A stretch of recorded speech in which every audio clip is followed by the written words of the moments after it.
Wolverine is known for being the best at what he does, and what he does isn't very nice, especially when it comes to his ability to completely shame and embarrass other heroes. Oh bub.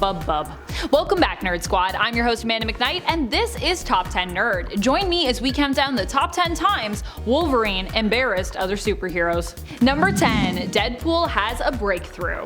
A breakthrough. Get it? You will. There have been a few times that Wolverine has shamed and embarrassed Deadpool, especially in combat.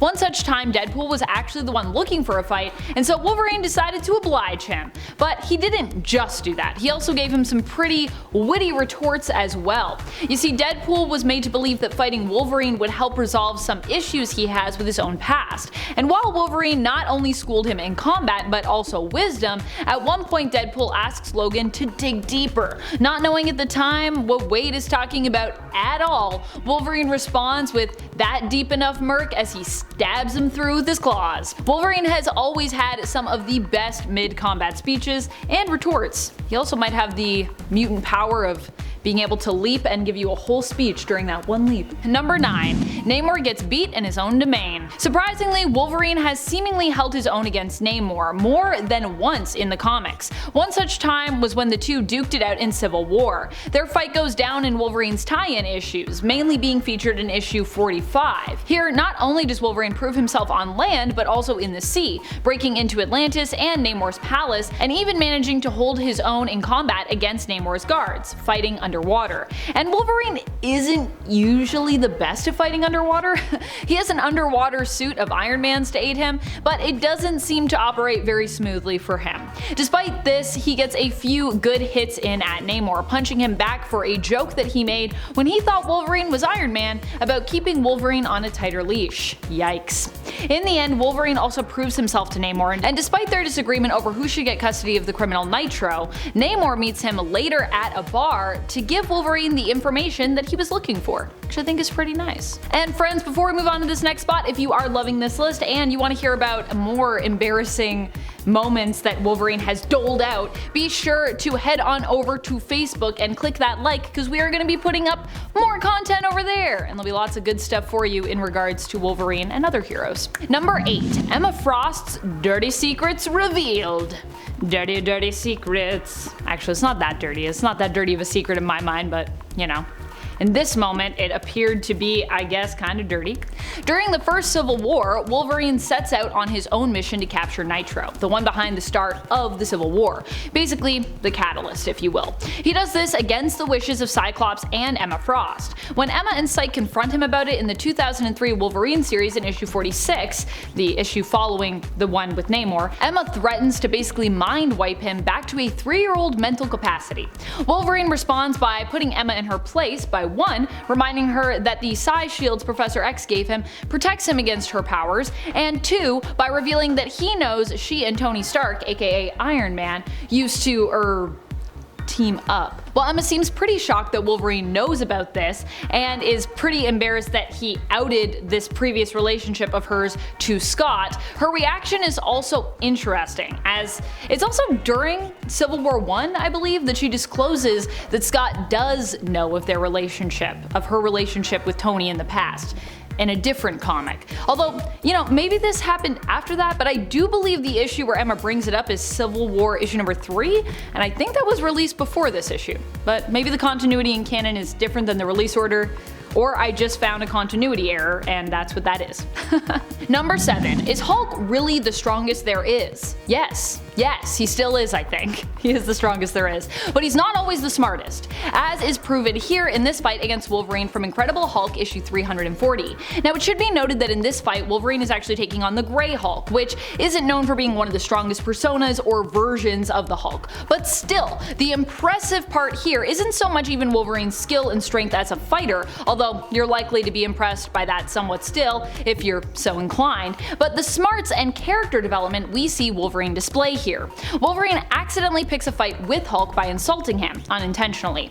Hulk responds by attempting to attack Wolverine, who manages to get the first slash and kind of dodge in successfully, but then decides to take the higher road and actually chooses to apologize to the Hulk, not wanting to fight him and attempting to fight against his own internal animalistic desire and instincts to do so. When Hulk refuses to let him go and says, "I've gotten smarter and you've gotten gutless," Wolverine replied with, "Knowing when to fight and when to walk away is more smarts than you'll ever have." Yeah, I like that. Such a good Wolverine line to Hulk. Like, I'm just like, whoo! Ouch, you're gonna need some ice for that burn, Hulk. Number 6, Cable and Bishop both get bested. I can't even believe that this happened. Cable is considered an Omega level mutant, and yet Wolverine was still able to take him down. And for reference, Wolverine is considered Beta level when it comes to his abilities and his control over them more specifically.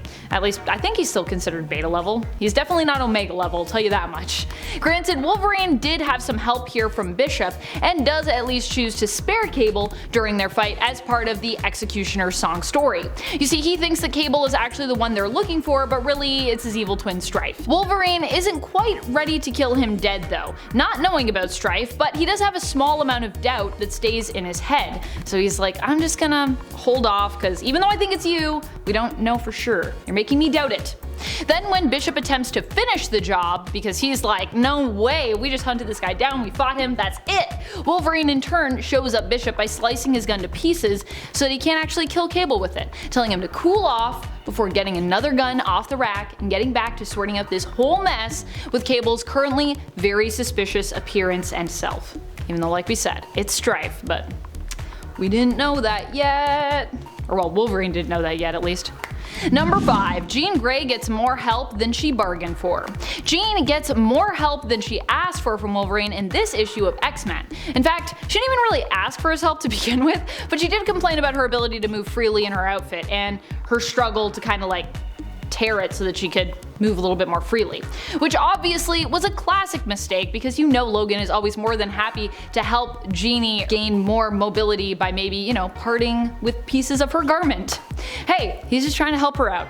This all goes down in the very first X-Men Christmas special that we ever got. In this story, the X-Men are kidnapped, and it's during their daring escape that Jean complains of her inability to move freely. She's trying to like tear her dress. So Wolverine, being the gentleman he is, sees her struggling and decides to help her tear away the bottom half of her gown, freeing up her movement, but at the expense of both irritating and seemingly confusing Jean, who actually responds with, "Hey, not so blasted short. Thank you very much. I think." I just love that whole response. She's like, I'm mad, but like what even happened? Number 4, Cyclops is shamed. When Emma and Scott started seeing one another, Wolverine was pretty quick to embarrass them and shame them in front of the rest of the team. Mainly, he focused his ire on Scott, who he saw as betraying Jean's memory. And he wasn't alone either. By the way, at this point, Jean had recently died and Scott and Emma were together, but yeah, people all felt pretty weird about it. A lot of the other X-Men felt similarly, and they began to actually treat Scott differently because of his and Emma's relationship. This was because the two had started seeing one another psychically while Scott was still with Jean, but he and Marvel Girl, as she was formerly known, were having marital problems at the time. He had a psychic affair with Emma, and then after Jean died, immediately started like just being in this very public relationship with her. Wolverine even went so far as to fight Scott physically over this blossoming relationship with Emma. Don't worry though, Jean's ghost would arrive to give Scott the green light so we could all feel better about the whole thing. Jean's ghost always coming back to be like, look, everyone just be cool. I'm Jean's ghost, I am like a god. Number 3, Shatterstar gets shattered. That's right, Wolverine pretty much completely embarrassed and obliterated Shatterstar in the Executioner song story. While Shatterstar did seem to miraculously survive here, Wolverine gave him a fistful of claws, not only embarrassing Shatterstar but also leaving Richter pretty distraught amidst the loss of his most dearest friend. Even back in the 90s, the feelings were pretty strong between Richter and Shatterstar, as is evident here, and in many of the comics. This all went down in an epic fight between various X-teams, including a split-up X-Men roster into two separate teams, Blue and Gold, and X-Factor besides. Wolverine is quick to jump into action, and Shatterstar doesn't even get to show off his own impressive fighting skills much before Wolverine turns him into a shish kebab. For someone who is known for being a proud warrior, this whole display, I imagine, would be pretty disappointing for Shatterstar. While he didn't physically die from his injury here, he may have died of embarrassment. Number 2, Spider-Man gets hit where it hurts. In the heart. You can tell that this was a moment that really was upsetting to Peter Parker's Spider-Man because of how he reacts to it. At one point, when both Wolverine and Spider-Man are staying in Avengers Tower, Pete and MJ, who is also there with Peter, have a kind of a relationship scandal. A news story is basically being spread around that MJ, who is still married to Peter at the time, is having an affair with Tony Stark. While Peter is distraught about this, Wolverine takes the opportunity to make a joke at MJ's expense and at the expense of her and Peter's relationship. He says, and I quote, "Sweet Cheeks messed up big time. It's not your fault she screwed up. I mean, if she had brains to go with all that beauty, she wouldn't be with you in the first place, right?" Ouch! Peter of course reacts by pushing Wolverine so hard that he goes flying through and out of a ceiling to floor window in the high-rise that was supposed to be made of unbreakable glass. So you can tell that one probably cut real deep for Peter. Whew. Number 1, the X-Force are defeated. The defeat of Shatterstar was just the beginning for the X-Force, unfortunately, in Executioner's song. Shortly thereafter, they would also be tracked down by Wolverine and taken out primarily by him and Psylocke, forced to surrender to the Blue X-Men and X-Factor teams. And they were backed into a corner fairly easily, I gotta say, with Wolverine choosing to hunt them down and citing it as one of the things he is best known for, which obviously here he proves he is best known for it. He's pretty good at hunting people down. Although I imagine X-Force, like the other teams, also felt pretty conflicted about this whole fight against their friends, so this combined with Wolverine's ruthlessness probably helped to convince them in surrendering. Still, pretty embarrassing that basically Wolverine and Psylocke show up and they're like, hey, we're just gonna do this, and then everyone comes in at the end to be like, yeah, we're here too. What is your favorite moment from Wolverine's comics? Does it involve Wolverine embarrassing another hero, or does it maybe involve an embarrassing moment for Logan, of which there are also many? Let us know your thoughts in the comments below. This has been Top 10 Nerd, and I'm your host Amanda McKnight. Thank you so much for watching, and until next time, you stay nerdy, YouTube.